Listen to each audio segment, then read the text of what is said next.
All right, good afternoon. My name is Captain Jeffrey S. Paul from the Morris County Prosecutor's Office, and welcome to the press conference. I'm going to go over a couple of format items. I'm also going to give you the names and spelling so we can get it accurate with regards to those seated behind me.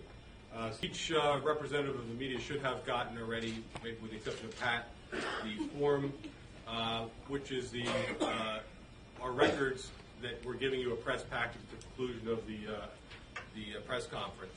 So if that's filled out when you're done today, we will provide you with a press packet. In the press packet, you are going to have a DVD. The DVD is the DVD of the mobile video recorder the prosecutor is going to be speaking about, and it'll be the same recording that you're watching here today.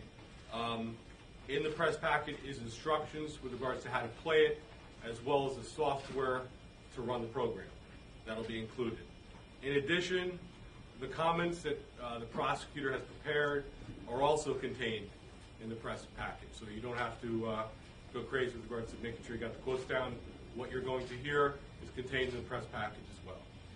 The format for today, Prosecutor Bianchi will be holding the press conference, during which we will be playing two videos. One video will be the video from Officer Burns' patrol car, and the second video will be the video from Officer Fernandez's patrol vehicle.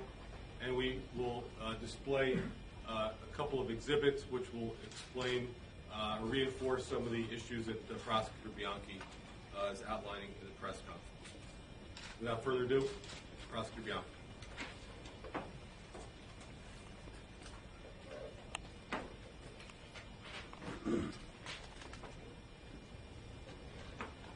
Thank you, Captain. My name is Robert Bianchi, and I have the privilege of serving as the Morris County Prosecutor. I'm here today to announce the grand jury findings and provide you with the investigative overview of the events that led to the shooting death of Ruben Walter Martinez of Dover, New Jersey, by Denville Township Police Officer Richard Byrne on Thursday, June 26, 2008. First and foremost, I want to extend my condolences to the Martinez family for the loss of a loved one who, regardless of whatever legal happenings occur, will forever be impacted by this tragic situation. I want to thank the Martinez family attorneys, Mr. Darrell Saunders and Scott Leonard, with whom we have actively consulted during this investigation, as well as Chief Christopher Wagner and members of the Denville Township Police Department and the community and the media for their patience while this incident has been under investigation. At the outset, I realize that a case of this nature, there are no winners or persons who can claim victory. The fact is that a tragic loss of life has occurred, and for that, there is no turning back or replays allowed. I also realize that regardless of the outcome of this proceeding, that there will be those who agree with the results and those who do not. That is to be expected. I wish to express my sentiments about the matter and the manner with which this matter has proceeded. From the outset, I assure all parties with competing interests that this office, the Morris County Prosecutor's Office, would be deaf to the chants and clamor of any party that attempted to place pressure upon this office to be swayed one way or the other. I promise that we would fairly, dispassionately, and deliberately gather, analyze, and prepare this matter with one guiding principle in mind, and to allow that which is the truth to be presented in an impartial manner, and to follow the law undauntedly without any partisan interest whatsoever. We have done just that. A case of this nature is never easily, especially for a prosecutor's office. We very well realize that in the balance is the loss of the life of a human being, as well as the possibility that the shooting, if unjustified, would subject the officer to the possibility of a life term in prison. I had instructed my staff to allow such weighty matters to be resolved by simply doing the best that they could to determine the facts and to be concerned with only getting to the truth and not to be persuaded by sympathy, prejudice, or bias for any partisan interest. I thank my clerical staff, my investigative staff, and my attorney staff for a job well done in an admittedly difficult situation. They acted admirably, tirelessly, and unflinchingly, and I am proud of what they have done. A special thanks goes to my detectives in the Major Crimes Unit, led by Lieutenant Steve Wilson and Case Detective Robert McNally. as well as Major Crimes Supervising Attorney Les Wade, Executive Assistant Prosecutor Robert Lane, and Deputy First Assistant Prosecutor Joseph Connor, all of whom presented this matter before the grand jury. These career prosecutors, recognized in the legal community for their skill and ethics, and who represent the best of the legal staff that this office has to offer, simply were a team that were quite impressive, professional, and exhaustive. They took their roles in this matter very seriously and allowed the facts to be their only guide as to how to proceed. I put our best team together, as this case deserved nothing less. The circumstances of this matter were as extremely tragic as it can get, as the life of a young man has ended. But despite this tragedy, the legal principles that were involved were fairly straightforward. The only question to resolve is whether, given all the circumstances of this encounter, whether or not the deadly force employed by Officer Burns was justifiable in his defense or the defense of others from the imminent risk of serious bodily injury or death. If it is accepted that Officer Byrne or members of the community were in danger of such injury or death, then he was justified in using deadly force to eliminate that risk. After hearing from witnesses and considering the evidence, the special grand jury, consisting of 23 men and women, impaneled by the Morris County assignment judge for the sole purpose of hearing this matter alone, voted not to indict Officer Byrne for any violation of the New Jersey Criminal Code. They acted not as an arm of the prosecutor's office, but as an independent investigative body. Their proceedings are by law secret and may not be disclosed except for their ultimate findings, which, as I've indicated, were not to lodge charges against Officer Byrne. Until today, the limited release of information to the media and the public has allowed the Morris County Prosecutor's Office to conduct a thorough, independent, and objective investigation. We had an obligation to ensure that the facts and circumstances of this event were secured without the possibility that witnesses were affected by the premature release of information that was either unverified or had the potential to compromise our ability to obtain the sworn statements of witnesses or have a grand jury that could be tainted by formulating premature conclusions that are based on incomplete facts. This would have been a disservice to Mr. Martinez and his family, as well as Officer Byrne and his family, all of whom were entitled to an investigation that was untainted, accurate, and fair. I have stated on numerous occasions during this matter and throughout this investigation that I would not rush to judgment until all the facts were gathered and analyzed. This is the hallmark of handling the matter in a way that ensured that we did not jump to conclusions on partial and possibly inaccurate data.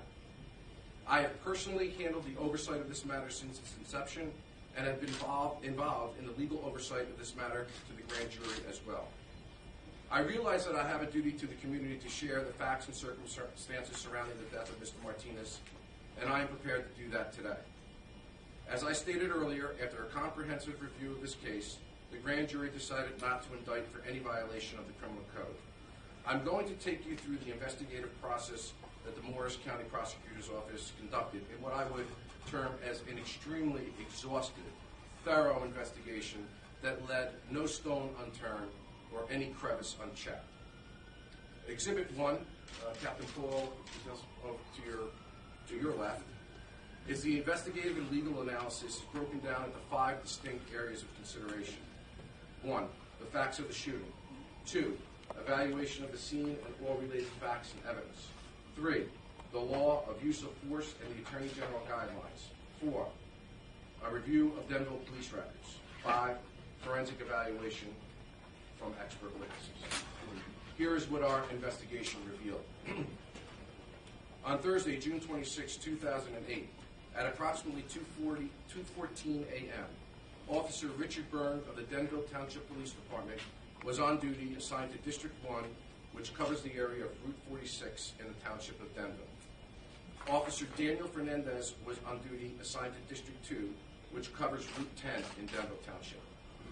Officer Byrne and Officer Daniel Fernandez were both located in Denville Township Police Headquarters when a third officer, Officer Tobin, provided information over his police radio reporting that a vehicle, which was later determined to be operated by Mr. Martinez, was traveling north at 57 miles per hour on Franklin Road. Franklin Road is a 25-mile-per-hour zone. Officer Byrne exited police headquarters onto Savage Road and approached the intersection of Route 46 and Franklin Road. Most of this incident was captured on the two officers' motor vehicle data recorders, also known as MVRs. Those recordings showed that Officer Byrne encountered the Martinez vehicle at Franklin Road and Route 46 at the intersection directly across from Officer Byrne's location. The Martinez vehicle was observed making a right-hand turn from Franklin Road onto Route 46 East. This turn was made in violation of a posted sign indicating right turns at the red light were prohibited. Officer Byrne made a left-hand turn onto Route 46 East and pulled behind the Martinez vehicle, which was a 2001 Ford Mustang GT Bullet with Texas registration. Officer Byrne activated his emergency lights and attempted to effectuate a motor vehicle stop in the area of Franklin Road and Route 46 East. Officer Fernandez activated his emergency lights following Officer Byrne. Instead of stopping as is required by New Jersey law, Mr. Martinez immediately accelerated, increased speed, and turned right onto Legion Place. Officer Byrne notified headquarters that the vehicle was fleeing. Officer Byrne continued to follow the vehicle, providing his headquarters with the vehicle's location during its flight. At this point in time, Officer Byrne's MVR reported that his police vehicle was traveling between 38 to 47 miles per hour in a 25-mile-per-hour zone during the chase. Mr. Martinez's vehicle turned right onto Augusta Street, where he disregarded the stop sign. The vehicle then turned right onto Franklin Road, again disregarding the stop sign, whereupon Mr. Martinez lost control of the vehicle. Mr. Martinez's vehicle spun out and was facing in a southeasterly direction, partially on the road and partially on the sidewalk. The vehicle's excessive speed, combined with its not stopping at the intersection where there were stop signs, and attempting to make a right-angled turn, caused the vehicle to spin out so that it was going perpendicular against the flow of traffic. The distance traveled from the point where Officer Byrne observed Mr. Martinez's vehicle to the initial stop was 0.3 of a mile. As you will soon see on the MVR videos, Officer Byrne pulled up in front of Martinez's vehicle and approached the vehicle on the passenger side with his weapon drawn. It should be noted that the video clearly depicts Officer Byrne with his right index finger outside the trigger guard of the weapon. It should also be noted that the pulling of his weapon, as well as his finger on the outside of the trigger guard, complies with his police training, whereupon he attempted to get a suspect to submit by a show of force, but not having reason to use deadly force at that time. He kept his finger on the outside of the trigger guard to prevent from accidental discharge. Officer Byrne opened the passenger side door and gave verbal commands to Mr. Martinez to get out of the vehicle. Mr. Martinez did not respond or acknowledge Officer Byrne or his commands. Instead, Mr. Martinez can clearly be shown on the video attempting to restart and shift the car in an attempt to flee from the scene. Officer Byrne saw that Mr. Martinez was not in the possession of a weapon since he could see his hands, and he attempted to stop Mr. Martinez from fleeing. During this encounter, Officer Byrne reholstered his weapon while he continued to give verbal commands to Mr. Martinez to exit the vehicle, which were not complied with. The reholstering of his weapon was also in compliance with his training, as again, he did not have the right to use deadly force at that time, and his attempts to use his gun to get Mr. Martinez to submit to the arrest had failed. While the vehicle door was open, Officer Byrne had his shoulder in an area around or about the door frame of the motor vehicle and was bent over, ordering Mr. Martinez out of the vehicle. While Officer Byrne was still partially outside the vehicle, the engine revved and the car lunged forward. Simultaneously, Officer Byrne made the split-second decision as to what to do, and he decided to reach into the vehicle, attempting to disable it, and shut the vehicle off. Mr. Martinez attempted to drive the vehicle, and the vehicle lunged forward again. Officer Byrne then knelt into the vehicle in an attempt to stop Mr. Martinez for the safety of the public, and he struggled with him. Officer Byrne also noted that he smelled of the odor of an alcoholic beverage, which was later confirmed by toxicology reports and will be discussed later. Officer Fernandez approached the driver's side of the Martinez vehicle and attempted to physically restrain Mr. Martinez, grabbing his head and hitting it repeatedly on the door frame of the vehicle. Please note that the autopsy report described the head of Mr. Martinez as being atraumatic, which means that it was without trauma or injury. As a result of Officer Fernandez's actions, Mr. Martinez actually loosened his grip on the steering wheel and took his hands off the wheel. At that point, Officer Burns directed Officer Fernandez to release his grip and hold on Mr. Martinez because he believed that Mr. Martinez was going to become compliant. When Officer Fernandez let go, Mr. Martinez immediately placed the vehicle in gear, and the vehicle, again, abruptly lunged forward. Despite the physical efforts of both Officer Byrne and Fernandez, Mr. Martinez was successful in placing the vehicle into gear. Officer Byrne attempted to get the vehicle out of gear and to get the keys out of the ignition, but he was unsuccessful in those attempts. The vehicle then lunged forward and backward. Eventually, the vehicle lunged forward and accelerated at a great speed, causing the passenger door of Mr. Martinez's vehicle to hit Officer Byrne's vehicle, slamming Mr. Martinez's passenger door shut. That's the door that the police officer was in. As you will see, Officer Byrne fortuitously was able to move his legs into the Martinez car. This prevented Officer Byrne from being trapped between the Mustang and his patrol vehicle. This flight from police had now turned into resisting arrest, aggravated assault upon a police officer, and easily could have killed Officer Byrne, as you will see, but for his split-second reaction of pulling his legs into the vehicle just prior to the door slamming shut. Officer Byrne was now, however, trapped in the vehicle as Mr. Martinez departed at a high rate of speed, first driving on the sidewalk and then on the wrong side of the road, while greatly increasing speed, as will be discussed later. Mr. Martinez's actions had now escalated into kidnapping of a police officer. Officer Fernandez ran back to his patrol vehicle and radioed for backup while following the route of Mr. Martinez. Officer Byrne continued to yell commands to Mr. Martinez, ordering him to stop the vehicle as he accelerated and increased speed rapidly. It should be noted that due to Officer Byrne being trapped in the Martinez vehicle, his MVR lost audio reception since the officer was separated from his patrol vehicle. Mr. Martinez failed to comply with the commands to stop, and the vehicle shifted through gears while it was accelerating. It should be noted that Mr. Martinez was driving a high-performance Mustang and was a mechanic by trade. The Mustang came to final rest in fourth gear. It was later determined that Mr. Martinez was driving while on the suspended list in New Jersey. Mr. Martinez failed to look at Officer Byrne in response to all of his communication and attempts to have him stop the vehicle. Officer Byrne described Mr. Martinez's response as, quote, a blank stare, end quote. The vehicle was accelerating at such a high rate of speed that within seconds, Officer Byrne believed he was not going to survive the incident. He feared the driver would hit another vehicle, killing other people and himself. The Martinez vehicle reached speeds in excess of 80 miles per hour. Officer Byrne thought to himself, quote, I'm going to die tonight, end quote. At that point, Officer Byrne pulled out his service weapon and gave a final order to Mr. Martinez to stop the vehicle. Mr. Martinez failed to comply. Fearing for his life, Officer Byrne discharged 5 rounds, all of which struck Mr. Martinez. Forensic evidence indicates that the rounds were in all probability fired within 2 seconds. One of the 5 shots struck the heart and was determined by 2 forensic pathologists to be the fatal shot. At that point, Mr. Martinez's vehicle veered that a vehicle reaching speeds with an unrestrained passenger of upwards to 80 to 95 miles per hour and 55 to 65 miles per hour over the speed limit in a residential area poses a risk of serious injury and likely death.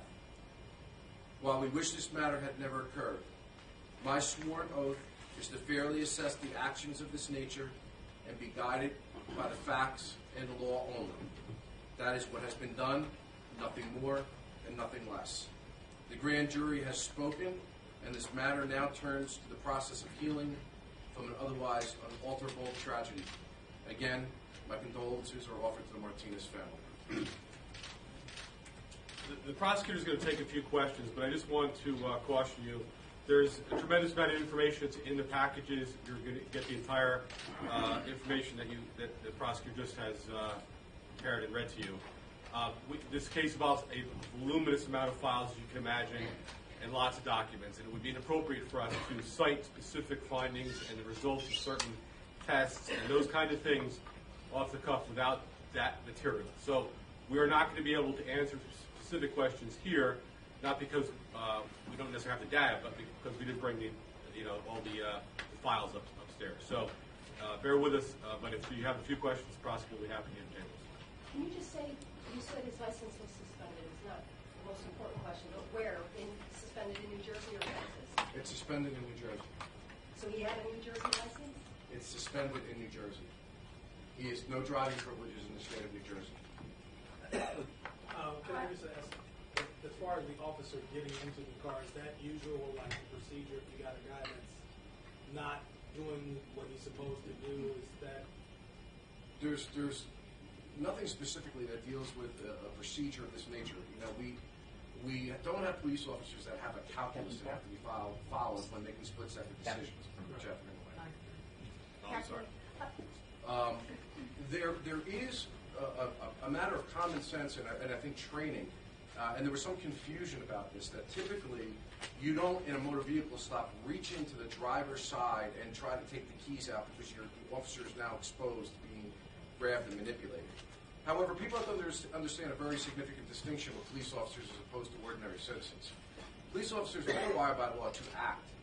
The response by a police officer in this circumstance, i.e. worrying about a potentially intoxicated driver who has eluded the police from continuing to flee down the street where there could be incidents, as you saw, there were cars coming the other way. We do have evidence of other vehicles and pedestrians, in and about the area, is to disable the vehicle. It's not to politely allow the door to, shut the door and say, okay, it's fine, you may now proceed. So there is nothing that specifically, to address your question, says that he can't do it. What he was trying to do was to disable the vehicle, so that obviously he wasn't able to continue in its path, and as a result was unsuccessful, and the rest is history, as they say. Next. Prosecutor, I was just curious about policy. Was it the intention, I suppose, of the officer to just stop him or to injure him, or when officers pull their guns here, is it the intent to kill? I'm Okay. just trying to get Yeah, well, the last question is a little bit more objectively answerable by me. As I indicated previously in the statement, the removing of a weapon is what is referred to. We have a use of force continuum in the state of New Jersey. It goes everywhere from constructive authority to physical contact to physical force to deadly force. Now, police officers are not required to follow a set, situation. They're required to respond based upon the force that's being presented to them. In essence, in many instances, it's the actor or the individual that's dictating the response by the use of force of the officer. It is not against the policy. In fact, they are trained that as part of their constructive authority, that would be in a police car, turning your lights on. That's an example of your authority. The uniform and your badge, that's that gentleman right in front of you from the Sheriff's Department, that would be an immediate recognizable sign of the authority. And so is pulling the weapon out. The thing that was interesting when you watch this video is that Officer Byrne complied with policy when he pulled the weapon out and attempted to get him to submit to his constructive authority, but he had his finger on the outside of the trigger bar. As you may remember, in Los Angeles many years ago, there were problems in terms of training because officers were pulling their weapons out for constructive authority, but in the heat of the moment, with the adrenaline pumping, in a situation where they stumble, shots were being fired because their fingers were on the trigger. So Officer Byrne followed policy with regard to the removal of the weapon, having his finger on the outside of the trigger guard, and then, when that was not helpful in terms of subduing him, reholstering the weapon, because at that time he would not have been appropriately using deadly force. So pulling the weapon out is not deadly force. But when he fired at that point... That's deadly force. How would you characterize Officer Byrne's conduct overall in firing the shots? Well, in terms of, what do you mean in terms of firing the shots? He fired the shots, 5 shots he hit. They are trained to hit center mass. In terms of justification? Well, I think the grand jury has spoken on that particular facet. But, I mean, obviously, again, if the facts there suggest that if there is a risk of serious bodily injury or death, an officer is allowed to employ the use of deadly force to protect himself or others, and I think that's exactly what Officer Byrne did.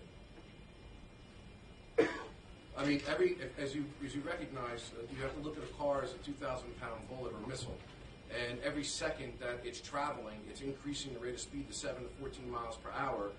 You get to a certain point where it's almost certain that you're going to sustain serious bodily injury or death as an unrestrained person if you don't stop the action and stop it immediately. So, Mr. Prosecutor, what happened then to the officer after the shots were fired? Did he injure himself in the car when the car stopped? What occurred there? Yeah, he was injured. His shoulder was injured, and actually you saw on the video, he was the person that came out. The water that you see is the pool water that had broken from the pool, and he's the one that's putting his hands down and saying to the sergeant, I had to shoot him. That's all Officer Byrne that you're seeing on my video. And he was able to holster his weapon at that high rate of speed? Yeah, it's an interesting thing. It's a good question. It's an interesting thing. Many years ago, there was, I don't remember what jurisdiction it was, but the officers were trained when they were trying to save lead from their cartridges. They would fire their rounds when they were being trained, and then they would drop the cartridges on the ground. But before they reloaded, they would pick them back up again because they were saving the lead. And what they were finding was that the officers were going to shootouts, and they were firing the shots, and then before they reloaded, they were actually at scenes bending down, picking up their cartridges and putting it in their pants. The training is, the point of that story is that the training is very important because most times the officers do follow the training because it's so imbued in their mind. And part of that is if you're not using your weapon, it's to reholster the weapon. It's a reflexive action of most police officers. And you believe he was able to do that with that car traveling at that rate of speed, hitting something? Well, you see his weapon when he's coming out from the scene. He had his weapon with him holstered. Yes. So before he even, just help me out here, I saw it, but I just want to make sure I got it right. He comes out, he has the weapon, and then as he gets into the car, it looks like he doesn't have his weapon. Does he reholster it even before he jumps into the car to encounter Martinez and try to, stop him? Yes, you see on the video, and maybe you need to see it. He uses the weapon. He has the weapon out. Right. He makes his commands. There's no compliance. He reholsters the weapon. Okay. All right. Is the officer's instruction by way of restraining when he does unholster the weapon, and even in that split second decides to fire, is his instruction to shoot to kill or shoot to stop? They're trained to shoot to eliminate the risk. They're trained to shoot center mass. They're trained to shoot center mass because, one, it's a wider target, and two, the vital organs are in center mass. So it's not to shoot to kill, but it's to shoot to incapacitate and stop the action. Some people have asked questions about why 5 bullets and why not 4 bullets. The other thing is and I think common sense, sometimes some of these things can be just thought through with common sense. Well, in a situation that's unfolding as rapidly as it is, you don't shoot twice or once, wait, see what happens, shoot, one more time, see what happens. You're shooting to make sure that you eliminate the risk. You've seen many cases where people actually unload an entire clip in their magazine, the entire wall of bullets in their magazine. You didn't see that here. You saw 5 shots that probably fired within 2 seconds. So it was a pretty contained area and a pretty contained amount of shots. How many bullets did he have in his gun? 13, I believe. Mr. Prosecutor, was he on his knees on the front seat of on the passenger side of that car? Or was he on the floor of the car? It sounds like he was hitting the suspect. As you see, when the car is moving back and forth and jostling, in a sense, it's kind of pushing him towards a vehicle. When he made the decision to try to get the gear shift and to get the keys, he put his knees on the passenger seat of the vehicle. While he was traveling down that road, now we don't have an MVR tape of that, but while he was traveling down that road and the car was switching very quickly into gears, he was being thrown about inside of the vehicle. So when he fired the shots, he was on the seat? Yes. Okay. Mr. Prosecutor, how long do you estimate and how far of a distance, if you could clarify, was the officer and Mr. Martinez in the car before it ended? It was approximately 9.5 seconds from beginning to end. From the time he got in the car? From the time that left the scene, after the door hit the police cruiser, to the time that the vehicle came to rest at the pool. Approximately 9.5 seconds. At any time did Martinez say anything?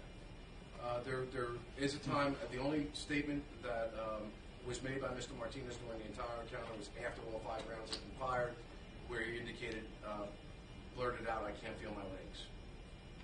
and right after that, the car veered off to the left and went over the curb at 89 miles an hour. Anybody else? Yes, is there any review of protocol about how in the future a police officer should be approaching a vehicle? Well, there's. Rather than entering, not entering the vehicle? Are you asking me about this case in particular? Well, is there a future, review of regulations to determine that, or? All police officer-involved shootings are reviewed obviously by the county prosecutor, and will probably be reviewed by the Attorney General as well in terms of training issues, if any, that may be implicated by any police-involved shooting. This, I will have to tell you, I scoured high and far, and I'm not saying that there does not exist, but people in the law enforcement community itself across the country were kind of at a loss with this one because they've never heard of a situation where an officer was actually trapped within the vehicle as the vehicle is actually taking off. So, I mean, it is unique. And, I'm not saying it never happened, but it certainly is a unique scenario that they are not, I don't think, specifically trained on. They're not trained on specifics of every scenario. They're trained on the use of force continuum, and they're trained in terms of how to use the weapons and how to employ that use of force continuum. Because as you can see from this incident, officers can rarely detect, every single circumstance that's going to happen. They have to be flexible in their decision-making process. Prosecutor, what is Officer Byrne doing right now? He is currently on, I believe, sick leave. He's not back at work at this point in time. Is he expected to go back? Well, he has a shoulder injury that I'm aware of that's also going to require some surgery, and I do not have any information at this point in time. Everybody's kind of deflating from the situation. It was obviously very emotional on both sides, and what Officer Byrne does, I don't know at this point in time. And about Officer Fernandez? Officer Fernandez is back on duty. Did the grand jury release? Yes. Would you be making any recommendations as a prosecutor about his future with the police department? Should he go right back on duty, or? Well, I'm not making any specific recommendations. I will speak to the chief, and I assume you're talking about Officer Byrne. Right. I will make recommendations to the chief, and certainly we want to make sure that he's not physically injured. I will tell you that he is very emotional, obviously, by the fact that he was responsible, no matter whether he was justified or not, in taking the life of another human being. That's a heavy burden for anybody to bear. So we'll wait and see. When did you tell the family? When did you disclose the findings to the family? I'm not getting into what we disclosed with the family. We have been in contact with the family since the inception of this matter. They have had an opportunity to review the videotape from very, very early on in this case, I'd say within the first couple of days.